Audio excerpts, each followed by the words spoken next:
Como se informó la madrugada el día de ayer, en el Centro Federal de Readaptación Social número 1, Altiplano, se registró la fuga de Joaquin Guzman Loera, quien estaba ubicado en el área de tratamientos especiales, pasillo número 2, estancia número 20. No le creemos al secretario de Gobernación, no le creemos al procurador, no le creemos a Peña. This is the moment Joaquin El Chapo Guzman makes the Mexican government look ridiculous, pacing up and down in his cell, calmly waiting. These are the last images of Guzman before he makes the most daring escape in recent history. At one point, he appears to bend forward, focusing on something in the floor of the shower. Then he sits down, appearing to remove his sandals, and then he vanishes. We now know that under the shower was this hole occupying a blind spot in the cell's CCTV cameras, beneath it a tunnel that was his highway to freedom. Opening the tunnel up to the press, the authorities show a well-resourced operation with electricity undersupply, and this makeshift minecart adapted from a motorcycle presumably used to move earth and people along its rails. In a way, El Chapo's escape method was no surprise. El Chapo has a history. He's built at least 62 drug tunnels between Mexico and the United States. Throughout this area, he's built drug tunnels, so he has the experience and he has the technicians to do it. But how did he manage to dig a tunnel inside Mexico's super high security Altiplano prison? Who helped him escape? And why did the Mexican government resist his extradition to the United States? Let's explore what they don't tell you about El Chapo's prison escape. A reward of $5 million was on offer for information leading to El Chapo's recapture, but money meant nothing for a man listed as one of Forbes' most powerful people in the world, heading up an organization that produces billions of dollars every year. In parts of Mexico, El Chapo enjoys a folk hero status. His latest escape was immortalized in songs by the musicians who follow every new chapter in his terrifying story. While some musicians and fans celebrated El Chapo for his escape, other people knew El Chapo as a bloodthirsty drug lord with a terrible record. His cartel took thousands of lives in stomach-turning ways, and many times he did this by his own hand. So authorities in both Mexico and the United States wanted El Chapo behind bars again. But first, they had to understand how he was able to escape from one of Mexico's highest security prisons. This prison had plenty of security measures in place above the ground. They had ways of blocking cell phone signals. They had heavily armored vehicles to repulse any sort of ground assault. The Altiplano prison's walls are so thick that not even rockets could pierce through them. And yet, El Chapo was able to build a mile-long tunnel from his prison cell straight to a vacant property recently purchased by his wife, Emma Coronel.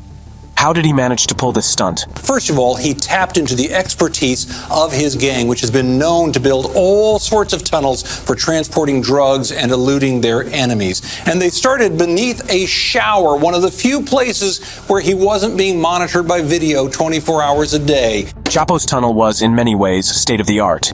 It went 33 feet down, then stretched out for about a mile. His escape tunnel was 5.5 feet tall, exactly as tall as Chapo. So it was big enough for him to just walk through it without having to crawl. It was also reinforced with wood, ensuring it wouldn't cave in and no water would seep in. That's not all. Whoever had dug Chapo's tunnel even built a lighting system and a ventilation system. Finally, a track with a sort of cart was on the ground. El Chapo didn't even have to walk that mile. He jumped in the cart and pulled himself to the other end of the tunnel. It was estimated that about a year's worth of hard work was put into building this tunnel. How could the prison staff not know what was going on for a full year?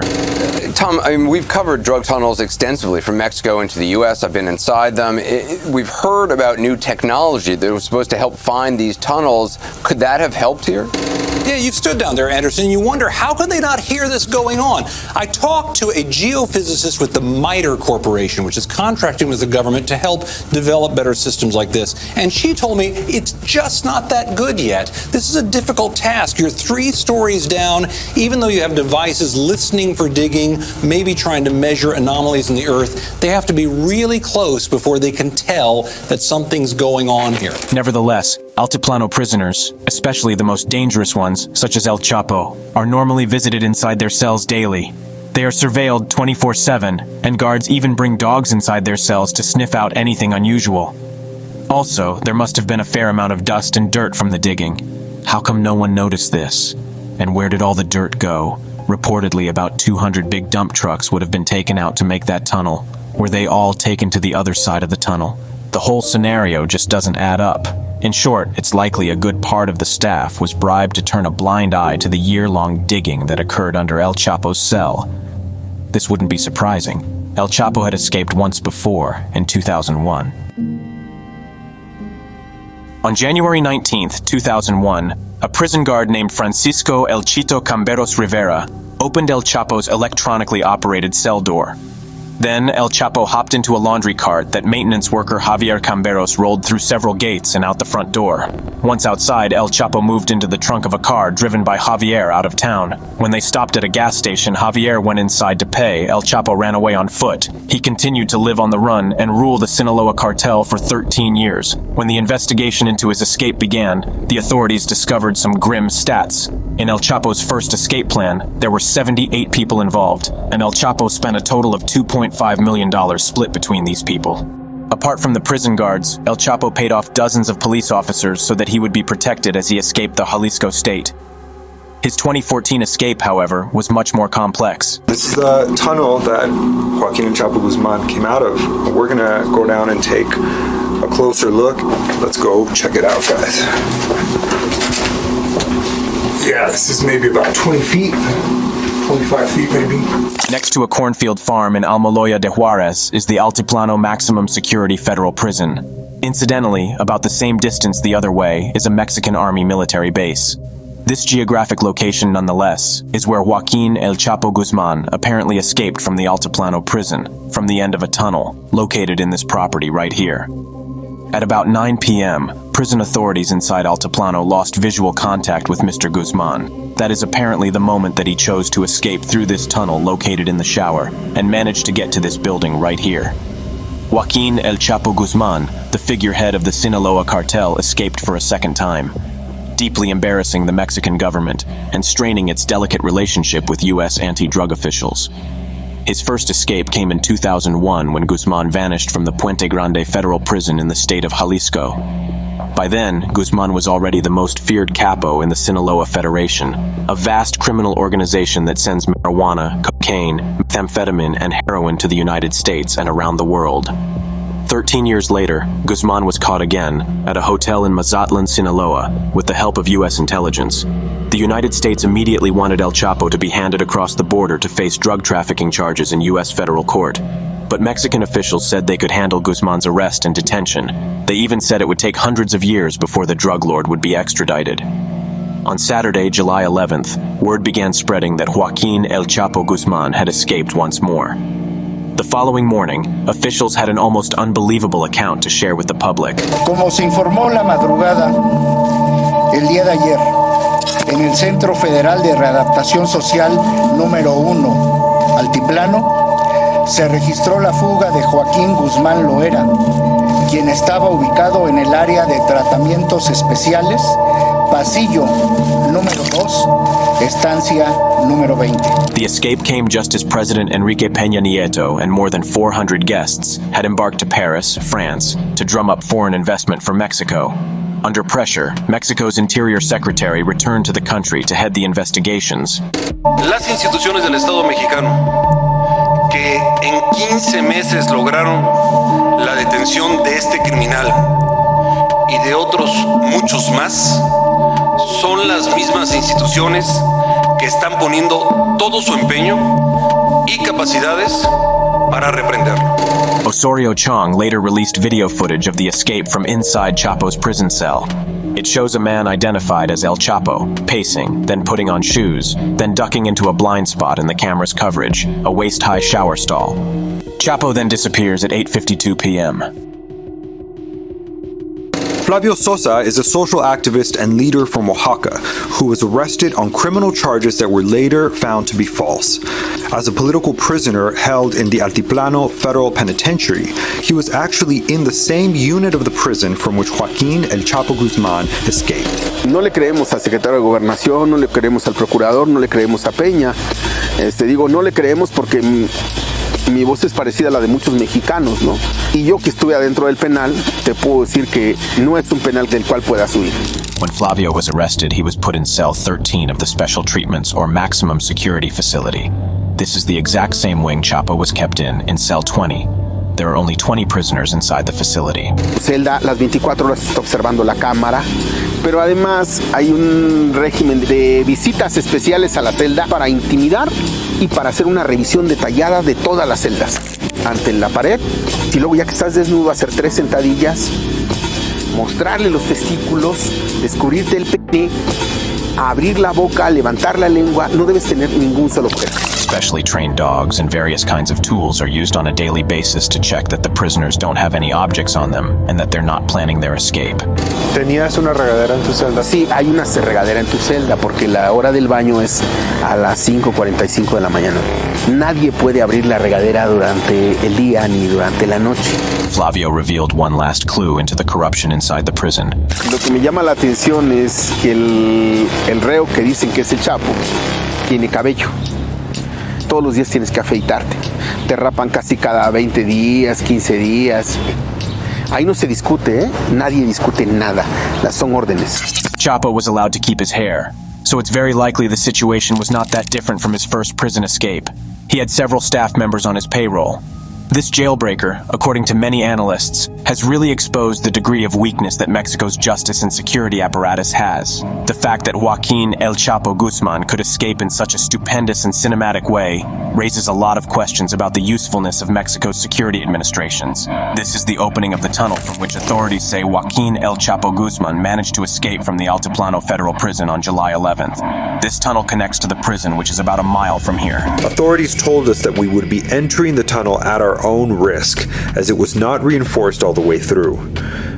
They also would not allow us to film farther into the tunnel in order to confirm that it connects with the shower stall 1 mile away. The tunnel resembled the Sinaloa cartel's smuggling tunnels, built from Mexico into the United States. This was Chapo's specialty, even before starting his own cartel, when he was working for the Guadalajara cartel. This is sort of the lobby, if you will, to the tunnel. The dirt that we were just standing on is right above these wooden planks, so clearly you can see that this is a well-constructed facility. Essentially, there's a generator here beside me, and the actual tunnel down to the length, the mile-long tunnel is right here. The machinery that was used to build the tunnel was still visible. This is the crane that whoever constructed this tunnel used in order to take down and bring up heavy materials, such as some of this machinery, and probably, I assume, some of the dirt and rock that was necessary to pull out of here in order to get this tunnel built. Imagine how much money went into making this tunnel. From the crane to the makeshift transportation cart and ventilation system, El Chapo clearly wanted this done perfectly, and he had the men for it. Government said this motorcycle contraption-like thing, it's not actually a motorcycle, it's some kind of vehicle that is fitted also with these little carts that was probably used to move the dirt. Well, it's adapted. It doesn't have a front tire. It has a small energy source here. It can move forward and backward. Looks like a very old mining type vehicle. This was not the first time that El Chapo has used tunnels to move billions of dollars worth of drugs or to evade authorities. Last year, just before he was arrested in Mazatlan, authorities came close to getting Guzman in the Sinaloa state capital of Culiacan. But Guzman used a network of tunnels connecting various properties to elude officials again. He's also linked to dozens of sophisticated tunnels, used to smuggle drugs to the U.S., particularly along the Tijuana-San Diego border corridor. But in the end, all the government's evidence may not be enough to silence people who say El Chapo's spectacular escape might be nothing more than one enormous charade. Me parece que es una burla a la sociedad el que nos los quieran presentar de esta manera, porque si no le abrieron la puerta, le abrieron un túnel. Desmontaron el sistema de vigilancia o dejaron de vigilar y permitieron todo, porque las videocámaras no creo que nada más pertenezcan a un sistema local de vigilancia. Hay una coordinación general de los eferesos. Officials permitted some access to the prison side of the tunnel, but no independent observer has yet to run the entire length of it to confirm the government story. So I gotta admit, it was finally pretty exciting to see this tunnel up front. Think what you will about El Chapo Guzman, he has become a folk hero in a lot of people's eyes for precisely this kind of thing, for his ability to outwit and outmatch the officials who are trying to bring him to justice. What is certain is that the myth-making and sort of the legendary status that El Chapo Guzman has built for himself over the years will now only be expanded because of this. And maybe he has become the most famous drug lord in history since Pablo Escobar in Colombia. Mexico didn't resist El Chapo's extradition a third time, and the DEA got seriously involved in arresting El Chapo. His stint on the run only lasted 6 months this time. In January 2016, El Chapo and his most trusted guard were tracked to a house in Los Mochis. When their house was raided on January 8th, they escaped through a mile-long tunnel. Once outside, they stole a car at gunpoint. The federal police located the car a dozen miles south of Los Mochis. When El Chapo was stopped, he attempted to bribe the 4 officers. When they refused, he said, "You're all going to die." El Chapo was still confident he was in control, or he was truly desperate to stay free. However, when the police heard El Chapo had an army of 40 sicarios coming to rescue him, they took him to a motel and called for backup. During the raid, 5 gunmen were killed, 6 others arrested, and 1 Marine was wounded. The Mexican Navy said that they found 2 armored cars, 8 assault rifles, including 2 Barrett M82 sniper rifles, 2 M16 rifles with grenade launchers, and a loaded rocket-propelled grenade launcher. A year later, in January 2017, El Chapo was extradited to the U.S. The fear on his face was obvious. He knew he was not going to escape a third time. After a 2-year-long trial, he was found guilty of a very long list of charges: murder, money laundering, engaging in a continuing criminal enterprise, drug manufacture, trafficking, using a firearm in furtherance of drug crimes, and the list goes on. He was sentenced to life imprisonment without the possibility of parole at the country's highest security federal prison, the ADX Florence in Colorado. A retired ADX prison guard commented on El Chapo's escape chances. For him to escape, he would have to have a warden in his pocket. It's a very controlled environment. No one moves there without permission at all. No 2 inmates move in the facility at the same time. It's highly unlikely this prison's warden will accept a bribe from Chapo. He now spends 23 hours a day inside a soundproof cell. His only hour of spare time is thoroughly supervised, and if he goes outside, he is shackled around his waist, arms, and ankles. There is no phone time, and inmates only get a black and white TV if they're on their best behavior. There are several accounts of ADX Florence inmates screaming for hours or hurting themselves as they simply go mad inside their tiny cells. Here's what the warden said about the prison. The experience there is like life after death. Or should I say, life there is worse than death. According to DEA Special Agent Ray Donovan, this is a fair fate for people who have taken thousands of lives and taken pleasure in torturing people. And this applies to El Chapo too. This is the kind of fate that a man responsible for unspeakable violence and death deserves. Thousands of people died or were ordered killed because of the Sinaloa cartel. So yeah, he doesn't leave his cell. It is boring, it's monotonous. It is very sad, but here's the difference. He's alive, and that means he could do plenty of things, unlike many of his victims.